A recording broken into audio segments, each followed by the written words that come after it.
I got power. No, on my microphone. Good evening, North Augusta. It's great to see everybody. Thank you for being here. I'd like to call the City of North Augusta City Council meeting for October the 7th, 2024 to order. I'm going to do something a little different. Instead of a prayer, my friend Representative Bill Hickson said he thought I ought to share this. I shared it with our assessment team earlier. But just give you a little devotional. This is from Jesus Calling from Sarah Young on October the 7th, which is today. In order to hear my voice, you must release all your worries into my care. Entrust to me everything that concerns you. This clears the way for you to seek my face unhindered. Let me free you from fear that is hiding deep inside you. Sit quietly in my presence, allowing my light to soak into you and drive out any darkness lodged within you. Accept each day just as it comes to you, remembering that I am sovereign over your life. Rejoice in this day that I have made, trusting that I am abundantly present in it. Instead of regretting or resenting the way things are, thank me in all circumstances. Trust me and don't be fearful. Thank me and rest in my sovereignty. A lot of y'all remember Paul Harvey. The rest of the story, this was a devotional that I read 8 years ago, and this was the day my father passed away. And it was on October 7th. I have a nephew who lived in St. Simon. That's when Hurricane Matthew hit Florida and Georgia 8 years ago on October the 7th. And so anyway, I thought it was just very, very positive, the message. And so hopefully you'll take that to heart. And if you're able, if you would please stand and join me in the Pledge of Allegiance. I pledge allegiance to the flag of the United States of America and to the republic for which it stands, one nation, under God, indivisible, liberty, and justice for all. Okay. We're going to talk about some of these folks a little bit later, but I do want to recognize we have Senator Tom Young in the house with us. Tom, thank you, sir. We have Representative Bill Hickson. I will tell you, I know Jim will talk more about them later, but I can't thank both of you for what you mean to us and how you helped us over the last 10 days.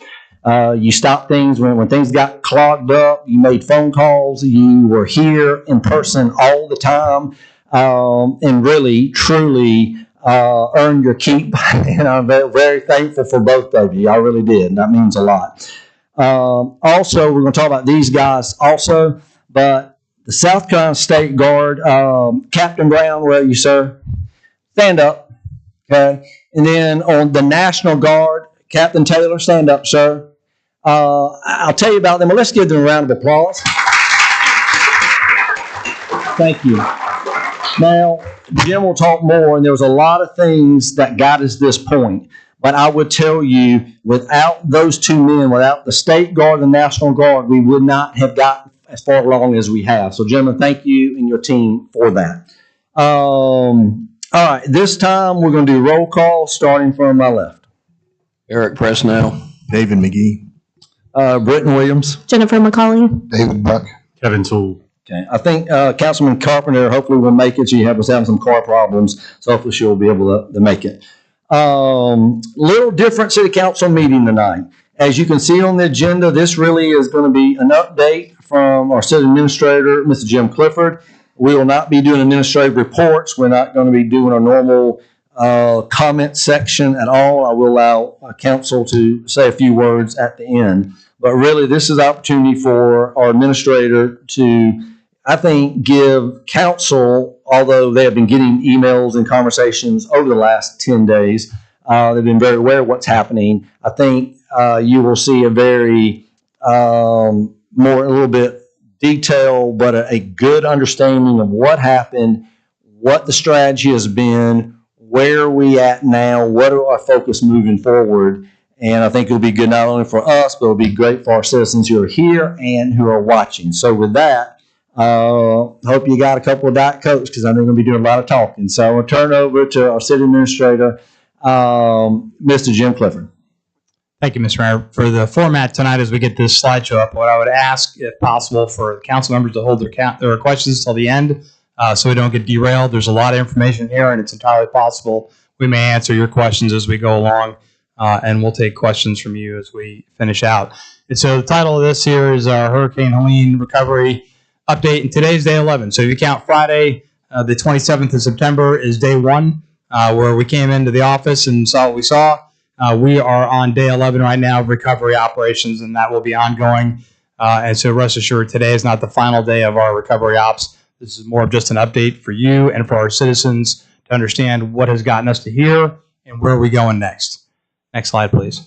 So on Thursday, the 26th of September, this is the information that all governments and citizens are working with as this hurricane was coming along. Our county EMA had put out weather advisories. We got several of those, and so we had some capability on standby, although not all of our capability on standby, based on this information, because it was scheduled to basically go through, or forecasted to go through the Atlanta area, and we were going to be on the fringes of the storm.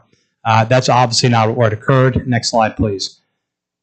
So here's from the National Weather Service in Columbia, and you can see this dark red band that goes essentially right up the Savannah River, and you can see on both sides of the river, to include North Augusta, Augusta, Martinez, Georgia, and then up through Edgefield County, is the hardest hit on this side of the state. And so ultimately, the eye of the storm as it devolved passed right through the CSRA here in the Central Savannah River area, and we were left here on this side of the county with the largest damage path through because of the storm. Next slide. So Friday morning, able to get into office, and so what we determined right out of the gate, we set up incident command, or I shouldn't say we, public safety set up incident command in their public safety headquarters currently located on East Buena Vista. We were very close to being into the new public safety headquarters with its fancy EOC and generators and extra things, and we didn't get to use any of those things, and we did a lot of analog whiteboarding here right out of the gate. So incident command was set up there at public safety headquarters, and I'll walk through the timeline a little of that. But essentially, all city facilities were affected in that everything was on generator power of the facilities that had it, and we had a lot of infrastructure nodes that were also on generator power were just not working.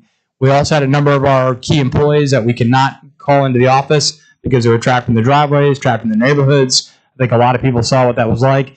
And then also, we had a lot of communications issues in that the internet was cut to this building. As a matter of fact, people had asked why was City Hall closed all last week, and the number one reason was because we didn't have internet here to this facility. We were operating almost entirely off of a Starlink satellite dish for the entirety of this emergency and crisis, and so all of our communications had been disrupted.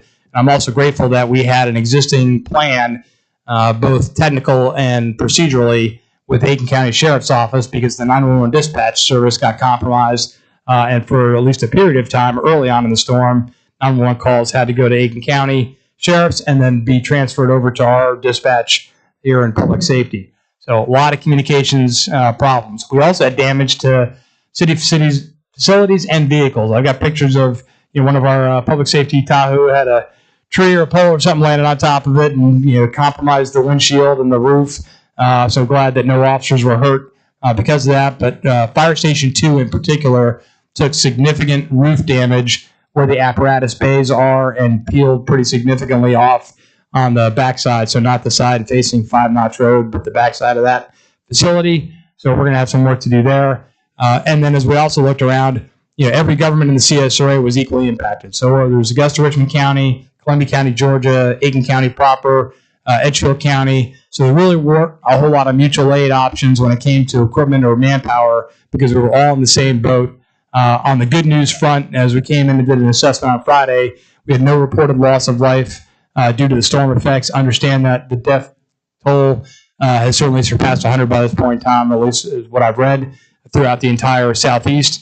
But we were very fortunate and spared civilian and military casualties here inside of our city limits. Next slide.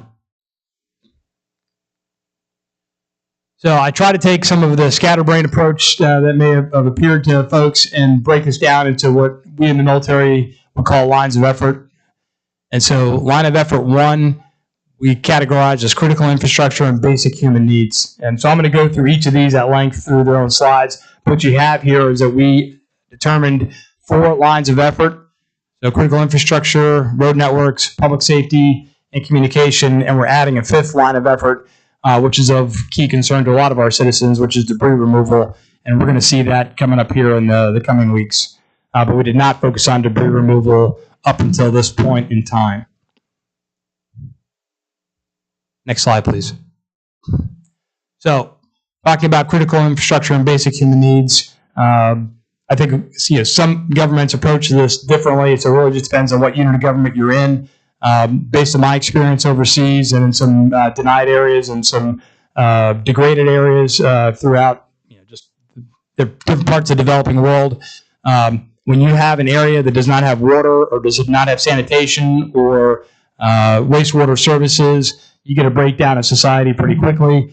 And some people might say that's not the case or don't think that can be the case here in the United States. But if you saw what was happening at the gas stations when we started having problems with gas supply, the worst in some people started to come out.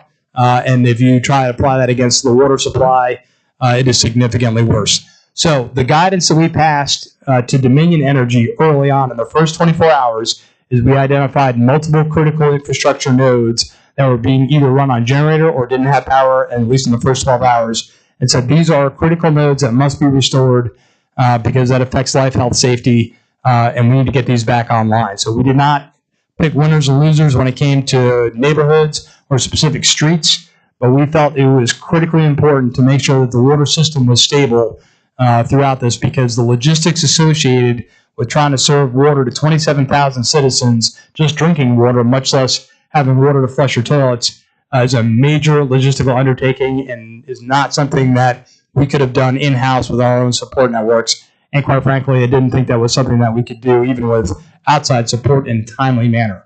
So we really did prioritize this. And then the same thing with wastewater with the lift stations. They categorize that lower than water, but also important because, again, if you have sanitation backups, you get environmental concerns, you get backups into neighborhoods, and open sewage in the streets is not a good look, and it's also just really terrible for the citizens as a whole. So lift stations were also prioritized, the Rapids being our number 1, just because that's the largest lift station and would affect the most amount of citizens, so we placed that high. And then James Sutton and his team really answered the call and said, hey, we really think that we can get out there and do sanitation on Monday after the storm. And so it wasn't a full route, but they got a lot of it done, and even today they're still dodging and weaving through some of the neighborhoods with the trash trucks. But felt it was important to get basic sanitation services out to our citizens and show some level of normalcy as early as possible. So my hat's off to our Public Services Department for getting sanitation up and running. And then we also considered power as a critical infrastructure need. And so we have been assisting, understand the city does not turn on power to facilities, but we are enabling those operations for both Dominion and the Aiken Electric Co-op because both those utilities service our citizens. Dominion in a much larger way. They probably have 98% of the power requirements here in town, but Aiken Electric Co-op covers part of the entrance to Savannah Barony and then also the Gregory Landing neighborhood off Gregory Lake Road there in Edgefield County. So we assisted and are assisting those 2 utilities with chainsaw teams. And then also early in the crisis, first 24 hours, we started looking at city assets and identified that we were going to give Dominion Energy, essentially the Riverview Park Activity Center, as a hub for services for them to be able to put their workers, their linemen, and others in the gyms. And once they had that facility, they became essentially self-sufficient. They were able to put their own cots in there. They set up shower trailers, which eventually they shared with the general public, and ended up putting a lot of things to be able to absorb all these linemen that are coming from across the state and also from the southeast. We did that because we didn't want to waste time, understand that it takes time to set up a tent city, and we did not want to strip any assets from Dominion away from the primary effort of restoring power to our citizens in the city. So understand that the activity center is going to be off limits for a period of time, but we thought that was an investment worth making to be able to get our power back and with our folks. And then I would also tell you the National Guard, State Guard, and city employees have been assisting greatly with Dominion.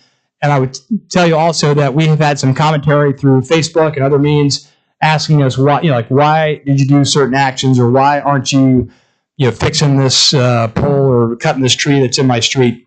And anything that is not wrapped in wire, we can use city crews or National Guard or State Guard crews to address. But as soon as there's a power line that's wrapped in a tree, that we need to have Dominion crews there with us working in partnership side by side. So that's some of it where you'll see, hey, I saw that there were National Guard or State Guard or military assets working on my street, and then they just stop, and it looks like they weren't done. How come they're not coming back?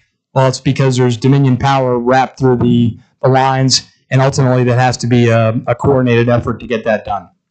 And then lastly, we determined that because of the power outage, I felt that the tap water system was going to be sufficient for the water needs here within the city. However, we have a number of county residents that are on well water, and without power, they were not going to be able to have water requirements met. And so we wanted to be good partners, not just for our city residents, but also for the folks near the city, because we had a functioning unit of government that was close to the need. So we wanted to make sure that we had the ability to handle water, but then also food. So that was a coordination we did through the Aiken County EOC up to the Palmetto EOC, and that got tasked out to the Guard. And so ultimately we had a point of distribution, as the military would call it, but really an aid station. And I'll talk to you a little bit about that. Looks like here next. Next slide. So I just wanted to show some of the key spots. So some neighborhoods may have been the beneficiary of certain types of infrastructure because we had to get up and running first. So the very first priority had was the Clay Street Pump Station, which is directly behind or very close to Fire Station 1 on West Martintown Road. That's kind of the heartbeat of the water system. And Dominion Energy got on that fairly quickly, and I believe sometime either Saturday night or Sunday, we had power restoration to the Clay Street Pump Station. And in order to do that, they had to light a fair amount of a portion of Martintown Road. So the neighborhoods that were there around Fire Station 1 were the beneficiary of that.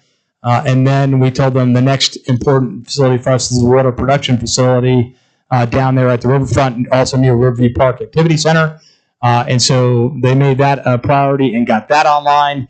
And then our next priority after that on the far right-hand side of your screen was the Powerhouse Pump Station. That took considerably longer to get online. That only came online within the last probably day or two, and that affected some of the folks. So that pump station was functional. We made it work with generators. But understand, as the generators are going, we have to have manpower that's going out and filling each of these generator spots. And there's a lot of pump stations and an awful lot of lift stations. And you can see where the lift stations are. We've got one in the Rapids. We have Willowick, which is just north of I-20 off Martintown Road. The Butler's Mill lift station, which is closer to exit 5 off of Walnut Lane. That is not a comprehensive list of lift stations, but that's just a smattering of the ones that needed to get restored. And as of today, I can tell you that all of our critical infrastructure nodes are now under prime power through Dominion. So all water and all wastewater infrastructure is currently being supported. And then we also identified Fire Station 1 as a critical infrastructure node because we initially stood the Emergency Operations Center up in that facility. We did that starting on Friday and then moved that over to the Municipal Center on the 30th. But for the first several days, because especially the public safety coordination required, that's where we ran things. And also we didn't have internet here, so it was helpful to have the fire station being under generator and small enough to handle it. And then we moved, as we started to grow our coordination efforts, where the EOC is currently located on the 4th floor of this building in the Palmetto Terrace, understanding that's an operations center, not a customer support center, so we're not having citizens allowed into the EOC. That is strictly for us to coordinate with other governmental entities and also with utility partners. And then also there on the right-hand side of the screen also is important for us to get prime power back to the public safety headquarters because that's where our 911 dispatch occurs, and we wanted to make sure that was solid on prime power. Next slide. So again, establishing points of distribution, community aid stations, and charging stations. So Mark Timmerman from Public Works was enormously helpful in basically hand building that wooden structure you see there on the bottom left-hand side with an outside generator, which we got through a county request. And so that provided us some initial things.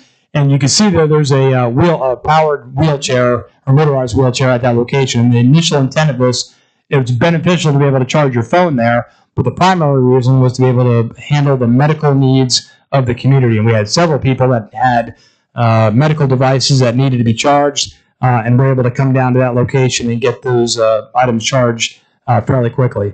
And then you can see the call lines that we have through the aid station. And Carl gave me some good numbers, and it's, I think they distributed to date something like 90,000 bottles of water and just tons of meals. And there's a lot of distro that went through there. And so I think at our peak, I think we ended up distributing 600 cases of MREs in one day. And we started to see that need come down over time, especially as the supply chain has stabilized. We have numerous grocery stores that have now been opened. But we're still going to leave this capability in place through Wednesday. Wednesday, we're going to lose our guard support. But we've already coordinated with some churches and some nonprofits to make sure that if they're doing delivery to disadvantaged populations or elderly, they can draw supply from us and then do that delivery system through the nonprofits. In addition to that, not pictured, we're able to get a laundry trailer finally established over at the Courts and CID building on the backside of that, really to service all of the support that we have for the military and the people working in support of our operation. And then Dominion Energy, as previously discussed, allowed us to open up the shower trailers that they contracted for at the Riverview Park Activity Center, not inside the activity center itself, but outside of the outside shower trailers. And that's for the citizenry to be able to use from 10 a.m. until 2 p.m., I think at least through the period of crisis that we have and the time that people don't have power. Next slide. So second item we have here, is our second effort, was opening the road networks and route clearance. So again, what we talked about with Dominion and also with our partners is it was a critical concern for us to make sure that we could get emergency vehicles to every residence in the city. We needed to either get a fire truck or an ambulance, or have the capability to get a fire truck or an ambulance to every resident. And so what that looks like is there were several streets that had trees down in the street, or at least one tree down the street in the middle of the street. But as long as you could exit that street on either end and get out, or we could get somebody in, we would leave that tree and move on to the next neighborhood to be able to get fully cleared. And we put every single asset that we had at our disposal in the city. And you can see there on the right-hand side of the screen, that's the MRAP. And that's clearing a tree just through brute force so that we can get a truck into that neighborhood, because there were probably 5 or 6 houses behind that item. And we had streets and drains and public services out there all using mechanized equipment and chainsaws to be able to get access to all the houses. The other thing you'll see there on the left-hand side is we really did utilize National Guard and State Guard assets to be able to get access to all these areas. And we are lucky and blessed that the National Guard of South Carolina has a barracks or armory in Graniteville, South Carolina. That's an engineer company, this is their raison d'etre. And they were able to do the things they needed to do here and be close and not have to deploy from elsewhere in the state. And so they've been staying at their armory in Graniteville, which again makes support easier for them and also for us getting out there. So an incredible force multiplier for us. And again, our initial foray was to make sure we had at least one lane available for each of the roads. And as we continue to move through this effort, to be able to expand that to 2 lanes or 4 lanes, depending on the road network that we're talking about. We had a lot of folks involved in this, and you'll still see crews out there with chainsaws still working as we identify places. Next slide. All right, so under public safety and maintaining law and order, this was pretty much a public safety aspect of our effort. And so, the fact that we have public safety officers that are dual certified in police and firefighting duties, I can tell you probably the first 12 to 24 hours, almost exclusively the public safety department was doing their firefighter duty hat. Every chainsaw, every rescue saw, everything that could be used to cut something was put into a public safety vehicle and dispatched out to open up road networks, because again, we did not at the first 48 hours have National Guard assets here on site, and we wanted to get moving as quickly as possible. So really, public safety was hopping. They pulled in just about every sworn officer that they had that they could lay their hands on, brought them into use, and really got at it for that first day for firefighting duties to get roads opened.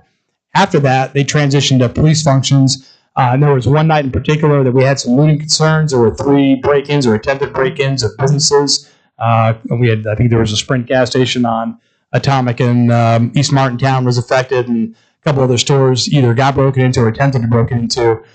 So we had some concerns about looting. And then also we had, as we discussed, some arguments and borderline fistfights at a number of our points of friction when it came to supply chain. So gas stations and ice houses in particular became areas where people really felt that there was a lack of supply, and they weren't incorrect, and it became problematic at some of those sites. So we had multiple calls out of law enforcement to be able to deal with those problems. We also, on occasion and asked, provided some security at some of the grocery stores and Walmart, so that if Walmart opened for, say, like 8 hours or 10 hours in a day, and they got to the end of the day that they were going to be open, we had public safety officers there to help make sure that people didn't cause problems and refuse to leave.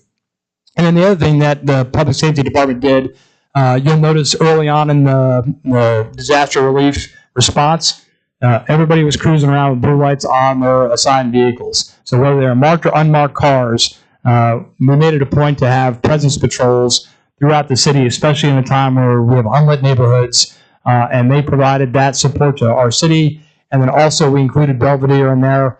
We had a handshake agreement with the county. This does not surpass or supplant Belvedere fire coverage or Aiken County Sheriff's coverage, but we do have the ability to coordinate assets much closer to the point of need there in Belvedere specifically. So basically, if you were going to draw on the map Interstate 20 down to Interstate 520, down to the Aiken Augusta Highway and the Savannah River, we basically took responsibility for coordination efforts within that box. And again, that did include Belvedere.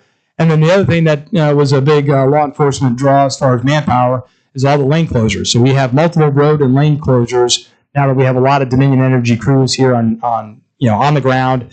That requires some law enforcement aspect and support in order to allow them to do their job and make sure we don't have accidents out there, especially on high-speed avenues of approach up through the major road networks. Next slide, please.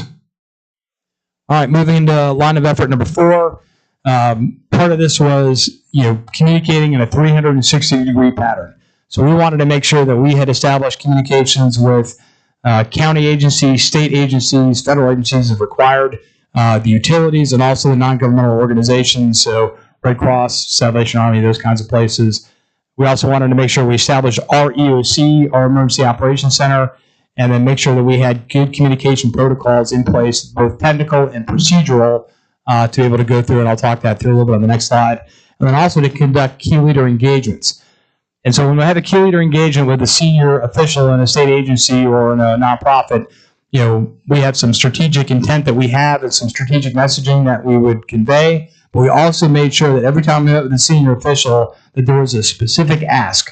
We need you to assist us in this kind of way with this kind of agency to do this kind of thing. So when they left our city or they left an engagement with us, they had a to-do list. And they would fall back up with us and say, I was able to coordinate this for you or not, but at least they had something they could do for us.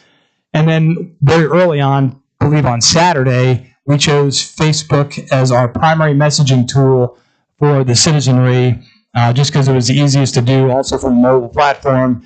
And so what you can see there is, those are some of the Facebook metrics that we pulled off today. It shows you on the left-hand side of the screen, where those people were that were engaging, our Facebook posts or looking at our Facebook posts.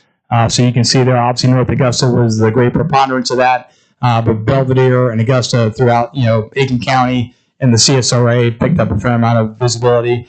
And then circled in red there on the right-hand side shows you that from the time that this disaster response started on Friday through today, we picked a little over 3,500 new followers on the city Facebook page, because that shows you, at least in my opinion, that was an effective communication tool.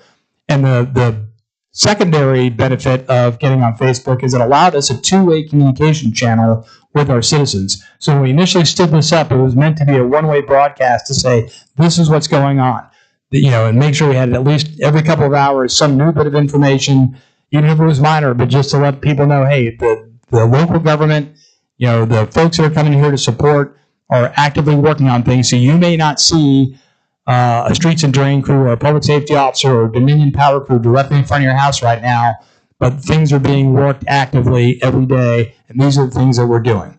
And I think that was an effective communication tool. But this also allowed us to have citizens report to us, because we weren't getting it always through 911, and we quite frankly don't want non-emergency calls going to 911. But we actually look at this page every day, usually every couple of hours at a minimum, and we're getting new feedback loops from our citizens that tell us, hey, this road is closed, or hey, we have a dangerous branch hanging over the road in this location, or I have a problem with this. And those are things that we're calling and getting out to our city staff or to our National Guard or State Guard teams, depending on the feedback that we get from Facebook. So it really did turn out to be a very good, effective, and quick two-way communication channel with the citizens as a whole, probably far more effective than even the call-in line that we established in the EOC to have a customer support line to take some of the load off of the 911 dispatchers. Next slide, please. So the mayor did a number of interviews. He did one with Meredith Anderson over at when we went to city, or correction, Aiken County's government center. So met with WRDW there. I gave an update on the items that we're doing. Did a number of videos and then had those posted on Facebook. And I would tell you also, we had a lot of folks that I think we definitely want to recognize, but within the tourism department, Jen Goldman in particular really did a great job managing the Facebook page as we went through there. And then also on the right-hand side of this slide, you'll see there the Emergency Operations Center once it moved over to the Palmetto Terrace. And that is indicative of the operation that we're running twice a day. So we do a morning stand-up and a late afternoon or evening stand-up. And that is the time we synchronize all operations across the city, across the multiple city staffs and the outside agencies, to make sure that we're tracking the friction points, the areas that need to be addressed, new taskings, and making sure that all the work details are assigned properly with follow-up actions as we go. So it's a pretty robust group of folks there working the problem set. And I think that worked very well for us. And we brought in outside agencies, and not just the folks we have boots on the ground with the Guard and the State Guard. We had SCDOT dialing into a number of our updates, and Dominion Energy has dialed into every single update that we've done with our government affairs team, keeping an eye on that. So it really worked out to a very good communication channel so we could effectively operate within our own folks. And then we also sent Tommy Paradise, we had public safety working the initial liaison function up to the county EOC, and that was pretty good. But Tommy's background as a former administrator and also as our planning director really allowed him to understand the big picture of what was going on with the county. And so when we moved Tommy up there, that he was able to speak more with kind of my direct authority on what we wanted done, what our strategic intent was, what the friction points were, and work well with the county. So minus yesterday, Tommy's been up there at the Aiken County EOC working actions on our behalf, making sure we've got a good streamlined communication channel with Aiken County. So that, to me, that's been a good technique, and something we'll continue in the out years if we have to do this again. Next slide. Also, I'll talk about the key leader engagement. So if they came boots on the ground, they're listed on the top. They physically came into the city limits of North Augusta. So SCDOT Chief of Staff, that was a very helpful visit. The South Carolina Deputy Adjutant General, Major General Jones, check on his troops, and we were able to talk about kind of our requirements and cut through a lot of the misunderstandings through multiple echelons of headquarters, so he could see it for himself what kind of National Guard and State Guard assets we really needed, and that was a very impactful visit. And then Mr. Keller Kasem from Dominion Energy, the president of Dominion Energy South Carolina, came here on the ground, met with the mayor, met with staff, met with folks. We did a drive around through Hammond Hills and through some of the most affected neighborhoods. It was helpful for him to see the scope of the problem. And I would tell you, as we had senior leadership from multiple organizations come here, the tagline we would get from them is, "This is the most affected community in South Carolina," based on the storm. We had multiple colonels from the South Carolina Guard come here, and then we also had Lieutenant Governor Yvette come over to the community center and got to meet with some folks over there to see what was going on. Senator Lindsey Graham came to the Aiken County Government Center. Mayor Williams and I traveled there, took part in a meeting with him, with government officials, then also got to watch the press conference afterwards. But Mayor Williams carried the message to Senator Graham about federal assets, specifically about the timing of FEMA and when they were going to be coming here, because we had not, as of yet, seen FEMA in Aiken County. And that was a sentiment that was echoed by the city of Aiken and Aiken County as well. And then Governor McMaster made it to Aiken Airport after he came through the area, and then he also did a separate visit to Edgefield, and certainly on that one. So I think Senator Tom Young represented our region to the governor when he was at the Aiken Airport, and Representative Bill Hickson represented our region to the governor when he was up in Edgefield. So I appreciated those two gentlemen carrying the North Augusta message for those engagements. And then the CG from Fort Eisenhower had a call with the mayor today. And then also we've had some multiple engagements telephonically with the chief executive for Aiken Electric Co-op going forward. Next slide. So moving forward, we're going to be adding this line of effort, which is debris removal, and I would categorize this into 4 different groups. So the first one being state roads. So state-controlled roads that are in the city limits of North Augusta. Obviously the big roads, Martintown and Georgia Avenue, are going to be a priority for them. So SCDOT's priorities flow from the interstates as the #1 priority, down to major state highways, and then down to state-controlled roads. So things that are state roads in the neighborhoods are going to be the lowest priority for SCDOT contractors to get to. So Tom Zeser and I from Public Works are going to look at some potential contract options to accelerate some of those movements, but I do not have any timelines as of yet from SCDOT, but I know that they're working on establishing that contract and getting that contract vehicle moving, and they intended to start, I think, this week. Aiken County, to their credit, determined that it would be good to take a enterprise look at the county as a whole for the roads that are not SCDOT roads, so that's county roads and various city roads. So I appreciate the effort that we got from the Aiken County Council and from Brian Sanders and his team and the procurement team to be able to structure a contract that allows for the county to move forward, but also allows for the city of Aiken and the city of North Augusta to nest under that contract to deal with that city roads. I asked Tom Zeser, our Public Works Director, to do an assessment of whether it was more advantageous to do an SCDOT contract to clear our city roads or to go with the county contract. Tom's assessment is the county contract will get the job done more quickly, and that's really the name of the game at this point in time. And so we're going to move forward with the Aiken County contract and move forward with that for implementation. Then for the city crews, they're going to work city property. So you're not going to necessarily see a city badged vehicle out in a neighborhood picking up yard debris. We've suspended yard debris pickup. We'll take yard debris carts, but we're not out there with the boom truck picking up yard debris out of people's yards, and we will not be doing so for some time. And right now, city crews are going to focus on getting items out of our city properties, and that includes our parks. If you go down and look at any number of our parks right now, there are major trees that are down in there. So we're getting assistance from, South Carolina Guard, National Guard to help cut those trees up. But ultimately, we're going to be responsible for debris removal out of those parks. And so that's been tasked to our city crews to make that work. And then for the residents, I would encourage them, and we'll put this out on our Facebook page. Aiken County has 2 different locations. One is a location in Belvedere, and then there's also a C&D landfill that they can take advantage of. So if a city resident has a pickup truck, or a trailer or something, and they want to accelerate the process of just getting stuff out of the yard, I would certainly encourage residents to do that, because that will certainly happen faster than a contract agent, coming over there to take things out of your yard at this point in time. But the rest of that, the hard details as far as hours and locations, we'll make sure it's posted on the Facebook page as we go forward. Next slide, please. I really do want to take a minute and talk about some of our partner organizations, some of whom are in the room now. I would tell you that I think we probably have the greatest density of military assets in the state of South Carolina in support of hurricane relief right now, both from the National Guard and State Guard. They have been a godsend, and the fact that we have roads that you can transit in the city limits has everything to do with the fact that they assisted our city crews to be able to get things moving, and they are just doing yeoman's work. South Carolina Department of Transportation had a lot of crews here in the area early on. I'm happy to report today that 100% of our traffic lights are functional within the city limits. I had some great concerns about trafficability, and even though South Carolina requires you to do a 4-way stop at an unlit intersection, not very many people seem to uphold to that.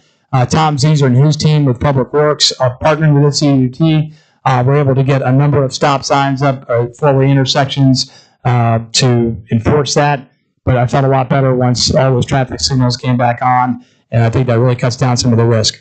I also tell you, South Carolina Forestry Commission got here fairly recently, and they got a 5-man team. We got to see them when they were working in Savannah Barony, and I caught a little bit of stray voltage that there was a concern that we really didn't need that capability here on the ground. But I went and talked to the foreman of that crew, and he informed me that they have more than enough work to do in the city limits of North Augusta, And their focus right now is to look at trees that are overhanging limbs that could potentially fall out of the roadway or fall onto pedestrians. And so that's their priority action here. So as we receive reporting through the EOC that there are dangerous limbs or through our own observations, we're going to go ahead and get folks out there. And then on the law enforcement side of the house, I can tell you, again, Aiken County Sheriff's Office there in the clutch for 911 support early on. Grateful for that assistance. And then we had a ton of state level assets, and especially early on when we had concerns about the number of crews and potential looting and all the civil disturbance that was occurring around gas stations. We started to get stretched really fast. So you can see up there between SLED, DNR, Department of Corrections, State Transport Police, State Highway Patrol, and then also Department of Probation, Parole, and Pardon Services. Anybody that has uniformed officers with law enforcement capabilities, basically a badge and a gun that had authorities, were able to be used in some kind of way here in the city limits. Some of them are still here in town helping us, and some of them have already kind of filtered out. And then we also have relationships with volunteer fire stations or fire departments, both Meriwether and Belvedere, when it came to clearing roads and doing things there. And in that way, we were in support of them, not the other way around. We also coordinated directly with utilities, Dominion Energy and Aiken Electric Co-op being notable. And again, we as the city are in communication with Dominion at a minimum of twice a day during our scheduled calls. And I'd say Scott Neely and I talk probably 4 or 5 times a day based on just the situation we have. And then I hosted today AT&T. They came to town. You see a lot of communications or telecommunication cables, the big, thick black ones that are down through some of the intersections. So we took about an hour today and drove through Hammond Hills and some other neighborhoods where we have existing lines that are down. They're able to do the survey, and I know AT&T has already launched some assets to help. I believe some more are coming to get that going. Their belief is Dominion has to get the pole back up and then get theirs strung before they can get their telecommunications wire. But I think that's something they're going to work on. And we did link up senior leadership from AT&T with Dominion so they can work that action directly without having necessarily go through the city. I know I do not have all of the relief agencies here. There are a lot of folks that just showed up and started helping out, but these are the agencies that I can tell you we had direct contact with as the city to support. And so Salvation Army was providing support to the Ledges senior apartments. I would tell you the Ledges was definitely in some dire straits for a while based on power and food. You've got a lot of senior citizens there that didn't have great mobility, and so if the aid did not come to them, they could not go to the aid. And so Salvation Army was certainly one of our partners in making sure the Ledges was serviced, along with National Guard, State Guard, and city crews that made regular runs up there, along with public safety, who checked on a lot of our disadvantaged populations, and by that I mean senior living apartments, and so did a lot of touch bases there. Red Cross eventually set up a shelter here. They set up a Paul Knox Middle School, I believe. Probably got here a little later than the need, so they had a couple people stay in the shelter 2 nights ago, but last night there were no shelter designees, and so today they closed that shelter operation at 11 a.m., so we are not operating an overnight shelter now in the city limits, although we are still operating the aid distribution point there at the community center for at least the next 2 days. Acacia Lodge number 315, again, also coordinated with the city to provide support to the folks that were coming to support us. And they fed a great number of folks, not just ours, but also just the general population, and they were great. And then our church community really stepped up to the plate and saw a lot of churches providing aid to workers and also to our citizens in their time of need. So again, we have a great church community. We have a high density of churches here in the city, and certainly in this particular case, it was of great benefit to our citizens, and they continue to be a force multiplier there. And speaking of force multipliers, I would tell you before I got in the job as the city administrator, I couldn't have told you what a state delegation does, or the state representative does, or state senate does. I couldn't have told you, but I can tell you now, between Representative Bill Hickson and Senator Tom Young, they made a lot of things possible through state agencies that might not otherwise have been possible or timely. And so they were reducing friction everywhere in the system to make sure that as we sent up a demand signal to various agencies, that demand signal was heard and acted upon. And so for the citizens that are out there watching, that's what your delegation does for you, is they advocate on your behalf the state agencies to make sure that they are responsive to your needs. And I would tell you that our delegation stepped up to the plate in a big way during this particular crisis, and I was grateful to have them on our team. Next slide, please. So we task organize for purpose. So last week in particular, it was actually starting on Friday, and then all of last week while the city offices were closed, we took every department in the city and task organized them against the problem set of storm recovery. So they didn't do their normal day job, most of them, and we ended up lining up against these lines of effort, and every department you see listed here, put personnel into that effort to make sure it was successful. So starting with kind of critical infrastructure and human needs, again, public safety was out there doing all kinds of stuff, make sure the critical vulnerable population was being met with and making sure we had access to roads, doing service calls. Public Works, Tom Zeser's team, Streets and Drains, and all of his folks were out there, moving heavy equipment, doing chainsaws, and opening up roads every single day. And Public Services, James Sutton's team, making sure that our utilities was good, responding to multiple water leaks, because of the trees getting uprooted and pulling on the water lines. Those folks are out there working day and night, and all the way up through today. Our tourism department was incredibly helpful. The community center is a tourism facility, so Carl and his team put all this personnel to work out there to make sure that that was going to be a successful operation. And until we got National Guard assets, that was entirely a volunteer-run effort led by tourism to make sure we were meeting the human needs there. So great. My hats off to tourism. Parks and Rec did a lot of work to make sure we prepared our Dominion site there at the activity center to make sure it could be hosted. And they also put people into our community center to help with food distribution. And I also saw a number of our city council members out there handling off supplies as well, and a number of city councilmen here and women on the dais also assists in providing meals to our city employees and city workers. So I really felt there was a good team effort, and I appreciate the work done by our city council to support our employees.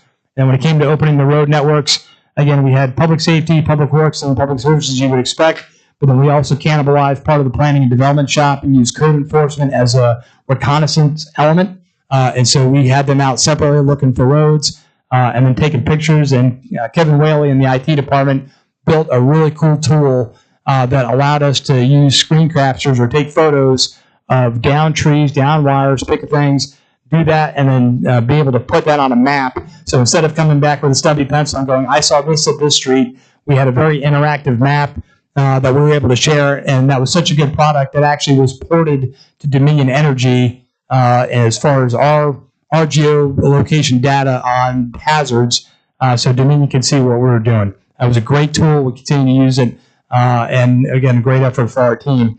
And then moving to public safety, again, the relationships that our public safety leadership had, first starting with Chief Johnson and now Captain Hayes sitting in the chair, the relationships they have in the law enforcement community, just the day in and day out of working in law enforcement allowed for a lot of those agencies. So some of those agencies came because we helped through the state delegation, and some of those agencies came because of personal relationships and requests that came out of the public safety department early on to their partner organizations at the state level, and they answered in kind. And under communications, again, we stole Jen out of tourism for probably starting on Monday to start working the Facebook angles, and she's done a great job of that. And then also, we manned a customer support desk up in the EOC. Again, we didn't want citizens calling into the 911 line to talk about, hey, when's the power going to come back on, or do we still take utility payments? What's going on with the city? We wanted to make sure we had folks doing that, co-located with us in the EOC. And so a number of departments, planning and development, finance, and HR notably, helped us man those tables along with our city clerk, Jamie Paul, and appreciated all the work there. And then IT did a yeoman's work to try to make things work when we had a very degraded comms environment with fibers being cut all over town. We had a Starlink satellite system, and they were a great help in getting that operational both at Fire Station 1 and now here at City Hall. And so we did not return IT or collection internet services to the building until this past Saturday. So we were down for more than a week plus, and we operated our emergency operations center off satellite comms the entire time.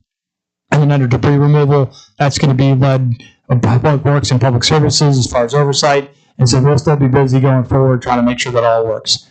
Next slide.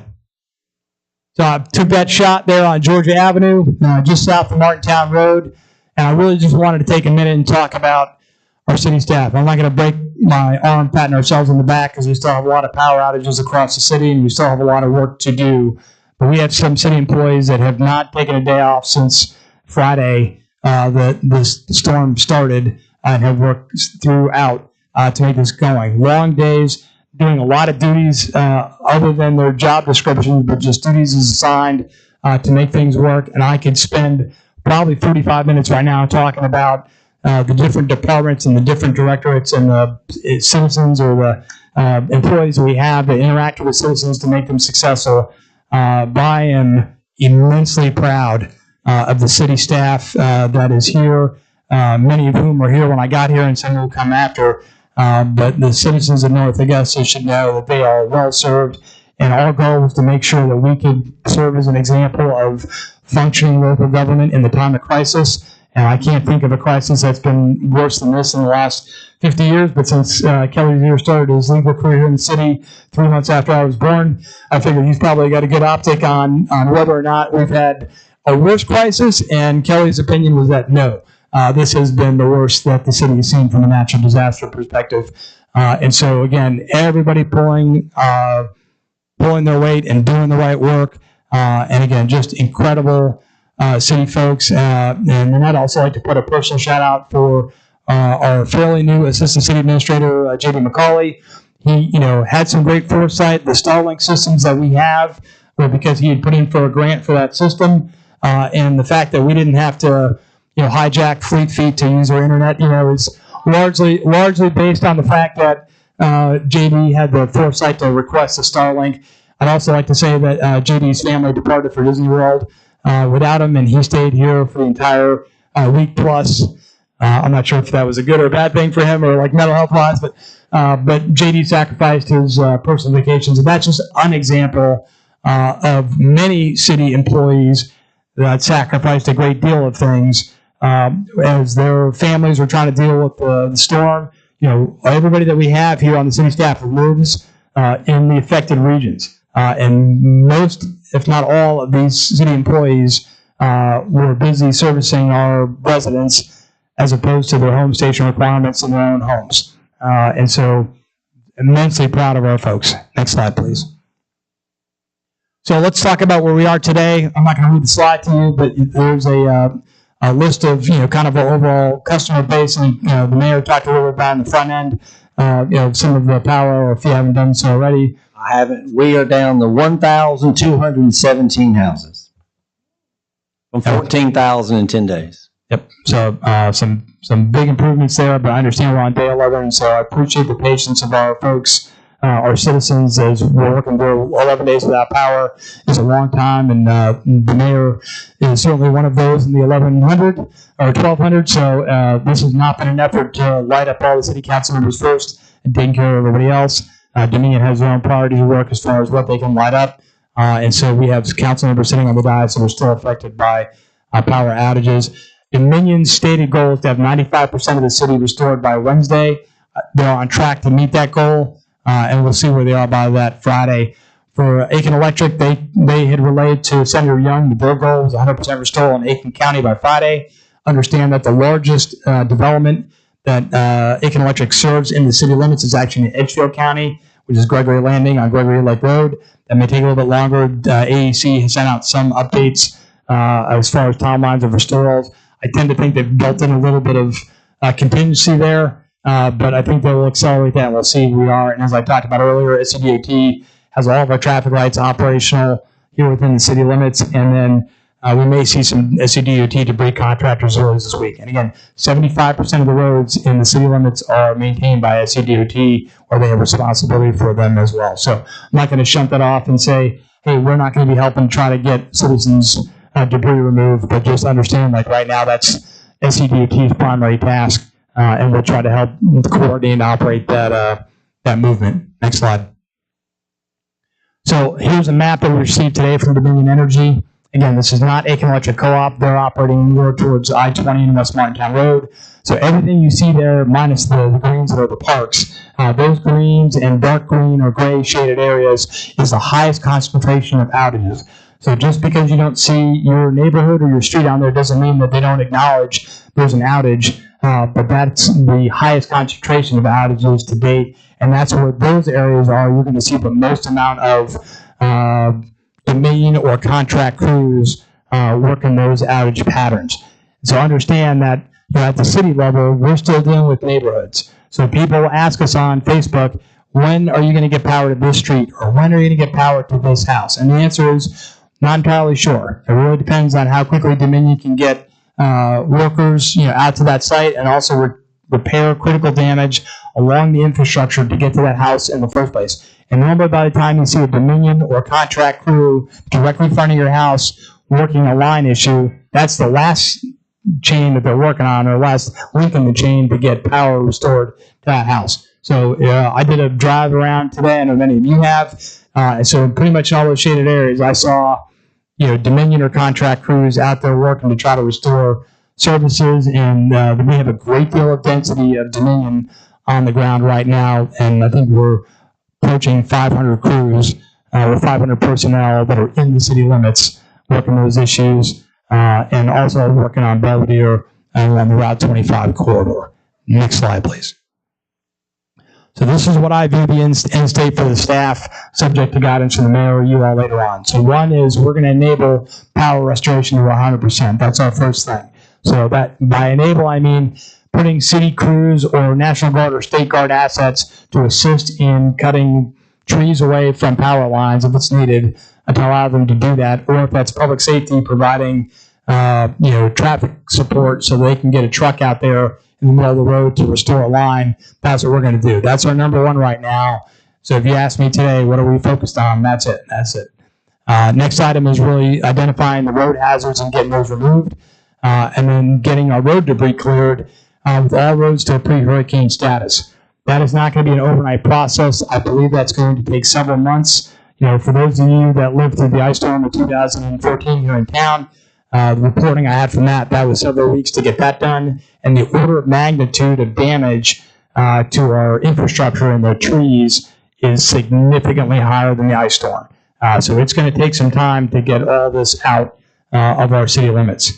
We also want to restore our recreation facilities and our city parks to the extent that we can. I'm going to tell you right now, some of those city parks take a beating, the trees coming down on playground equipment, and we're not going to let citizens climb over those if there's a hazard, but we want to open up what we can, and we've already published what's acceptable or allowable under the Greenway. So there's some parts of the Greenway now that citizens can take part in. That's posted on our city Facebook page, and we're going to continue to work to increase that, but we do want to get the Greenway passable from end to end. But again, that's going to be a longer term effort, just because the number of trees surrounding the Greenway is extensive.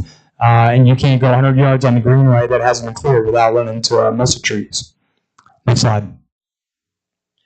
So with that, that is my hopefully comprehensive update to the City Council on where we are today and also our citizens. And the staff is here along with some of our partner organizations, and I'm prepared to take questions at this time. Before we get there, a characteristic of a leader is a person who recognizes everybody else except themselves. And you just saw everyone listed there. But I will tell you this. It's taken a ton of people to get this point. We're not finished. We have 1,217 people. But I will tell you, we would not be here without leadership of our city administrator, Jim Clifford. I'm telling you, his leadership has been incredibly outstanding. His background in the military has been huge. And we would not be here without Jim Clifford as our city administrator. So he's a tough guy. He's one of these military guys. But I would appreciate if all of y'all would give him a round of applause because he's earned it.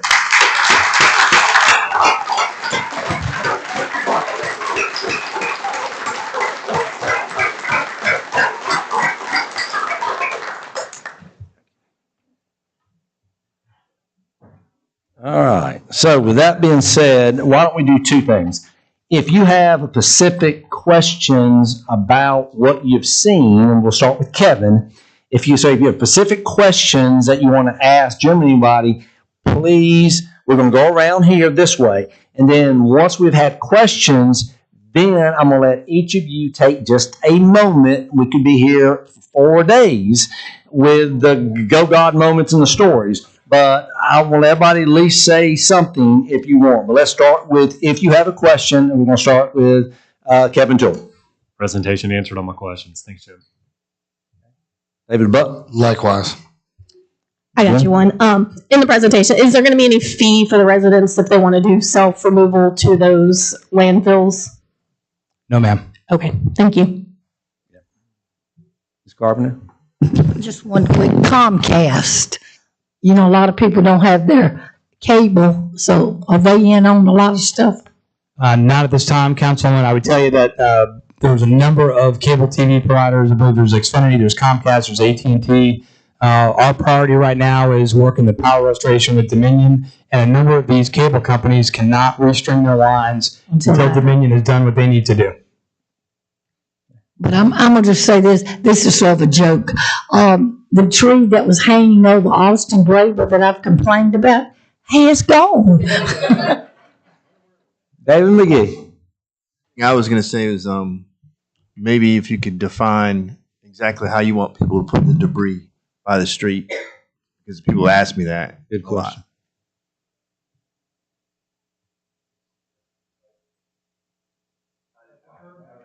Better be in your yard than in the street. That's correct. We want to make sure we still have accessibility for all the vehicles, public safety or otherwise. And you can already see in Hammond Hills in particular, just because the amount of trees that are, cut down that are already in the roadway, you're down to one lane in a lot of places. So we'd like to encourage people not to further restrict the roadway. When's my power coming on? No, I'm just kidding. You've done great, Jim. Thank you. All right. So at this point, I'll start with Eric. I can start with Kevin. Anything you want to just share as a council person, as your as council and leader in the community? Anything you want to share about what we've been through?